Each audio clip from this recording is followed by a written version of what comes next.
ಮನುಷ್ಯನಿಗೆ ಆರೋಗ್ಯ ಇದ್ದಿದ್ರೆ ಸಂಪತ್ತಿದ್ದ ಹಾಗೆ. ಯಾವ ಮನುಷ್ಯ ಆರೋಗ್ಯಕರವಾಗಿರ್ತಾನೋ ಆ ಮನುಷ್ಯ ಸಮಾಜದಲ್ಲಿ ಲೌಕಿಕ ಜೀವನವನ್ನು ಮಾಡ್ತಾನೆ, ಜೀವನವನ್ನು ಸಾಗಿಸ್ತಾನೆ ಎನ್ನುವಂಥ ಅಂಶ.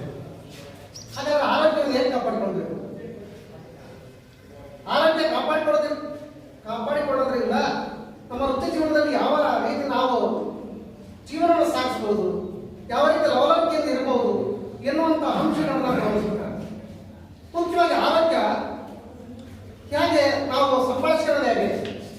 ದೈನಂದಿನ ಚಟುವಟಿಕೆಗಳು ಬಹಳಷ್ಟು ಕ್ರಿಯಾಶೀಲವಾಗಿರಬೇಕು. ದೈನಂದಿನ ಚಟುವಟಿಕೆಗಳು ಕ್ರಿಯಾಶೀಲವಾಗಿದ್ದಾಗ ಮಾತ್ರ ಆರೋಗ್ಯ ವೃದ್ಧಿ ಆಗ್ತಾ ಇರುತ್ತೆ. ನಮ್ಮಲ್ಲಿ ಮಾನಸಿಕ ಖಿನ್ನತೆ ಉಂಟಾದರೆ ಆರೋಗ್ಯದಲ್ಲಿ ಏರುಪೇರು ಆಗ್ತಾ ಇರುತ್ತೆ.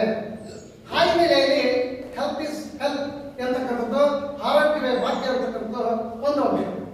ಹಾಗಾದ್ರೆ ಈ ಆರೋಗ್ಯವನ್ನು ಕಾಪಾಡಿಕೊಳ್ಳೋದು ಹೇಗೆ?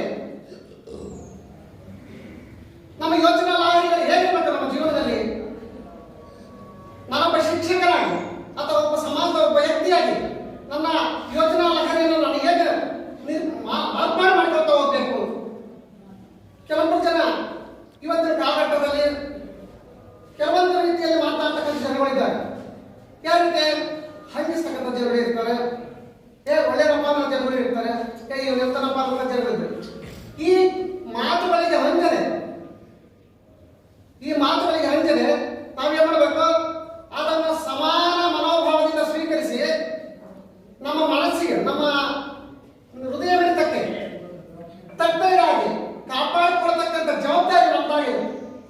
ಯಾರೋ ಏನೋ ಅಂತಾರಪ್ಪ ಅಂತ ಅದಕ್ಕೆ ಟೆನ್ಷನ್ ಮಾಡ್ಕೊಳ್ಳೋದು, ಅದಕ್ಕೆ ಡಾಕ್ಟರ್ ತಗೋದು, ಅವ್ರು 26 ಬೆಳಿಗ್ಗೆ ಬೈತಾರೆ, ಅನ್ನೋದು, ಆವಾಗ ನಮ್ಮ ಆರೋಗ್ಯದಲ್ಲಿ ಏನಾಗುತ್ತೆ? ಏರುಪೇರಾಗುತ್ತೆ. ಆರೋಗ್ಯ ಏರುಪೇರಾದಾಗ ನಮ್ಮಲ್ಲಿ ಲವಲವಿಕೆ ಇರೋದಿಲ್ಲ. ಲವಲವಿಕೆ ಇಲ್ಲ ಅಂದ್ರೆ ಯಾವುದೇ ವೃತ್ತಿಯನ್ನು ಮಾಡ್ಲಿಕ್ಕೆ ಆಗೋದಿಲ್ಲ. ಈ ಕಾರಣದಿಂದ ಆರೋಗ್ಯ ಭಾಗ್ಯ ಅನ್ನುವಂಥದ್ದು ಬಹಳಷ್ಟು ಸ್ಪಷ್ಟವಾಗಿ ನಾವು ತಿಳ್ಕೊಳ್ಬೇಕು. ಮತ್ತೆ ಬಹು ಮುಖ್ಯವಾಗಿ ನಮ್ಮ ಮಕ್ಕಳನ್ನು ಒಡನಾಟಿಯಲ್ಲಿ ಇಟ್ಕೊಳ್ಳೋದ್ರಿಂದ ನಮ್ಮ ಜೀವನ ಶೈಲಿಗಳು ಹೇಗಿರ್ಬೇಕಂತಕ್ಕಂಥದ್ದನ್ನ, ನಮ್ಮ ವೃತ್ತಿ ಜೀವನದಲ್ಲಿ ನಾವು ಹೇಗೆ ಇರಬೇಕು ಅಂತಕ್ಕಂಥದ್ದನ್ನ, ಮತ್ತೆ ನಾವು ಮಕ್ಕಳ ಹತ್ರ ಯಾವ ರೀತಿ ನಡ್ಕೊಳ್ಬೇಕು ಅಂತಕ್ಕಂಥದ್ದನ್ನ ನಾವು ಕಲಿಬೇಕಾಗುತ್ತೆ. ನಾವು ಕಲಿಸ್ಕೊಂತ ಅವರಿಗೂ ಕಲಿಸ್ಬೇಕಾಗುತ್ತೆ. ಬೆಳಗ್ಗೆ ಎದ್ದ ತಕ್ಷಣ ಏನ್ ಮಾಡ್ತೀವಪ್ಪ?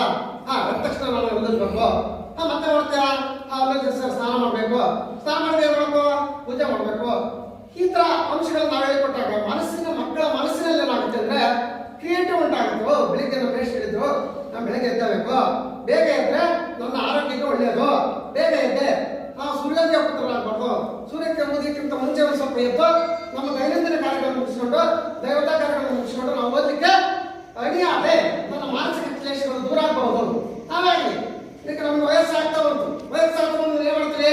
ಕೆಲವೊಂದು ಚಟುವಟಿಕೆ ಪುಸ್ತಕಗಳನ್ನು ಓದೋದು ಮತ್ತು ಮಹಾಕಾವ್ಯಗಳಂತ ಕಾವ್ಯಗಳನ್ನು ಓದ್ತವ್ರು. ಯಾಕೆ?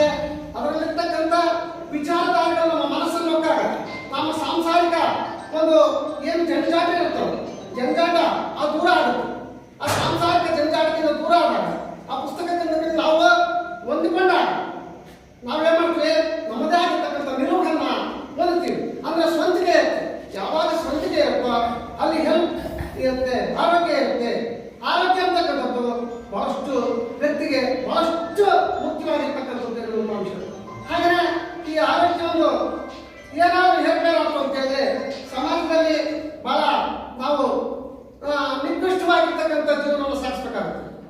ನಿಕೃಷ್ಟ ಅಂದ್ರೆ ಕೆಳಹಂತದ ಜೀವನವನ್ನು ಸಾಗಿಸ್ಬೇಕು. ಯಾಕೆ ಅಂತ ಹೇಳಿದ್ರೆ ನಮ್ಗೆ ಆರೋಗ್ಯ ಸರಿ ಇಲ್ಲ ಅಂದಾಗ ನಾವು ಏನು ಕೆಲಸ ಮಾಡೋಕ್ಕಾಗೋದಿಲ್ಲ. ಸಮಾಜದಲ್ಲಿ ಬಿಡಪ್ಪ ಅವೇ ರೋಗಿ ಅಂತ ಹೇಳ್ತೀವಿ.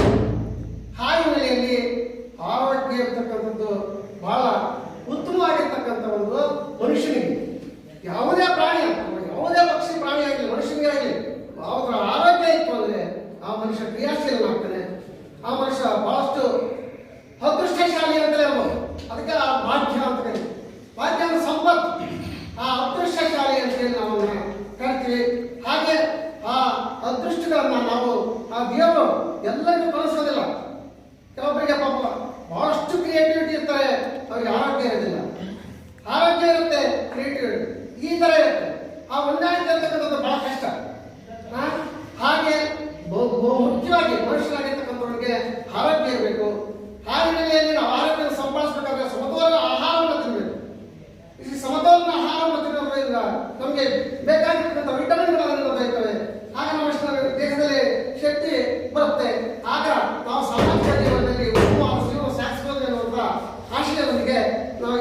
ನನ್ನ ಮಾತನ್ನು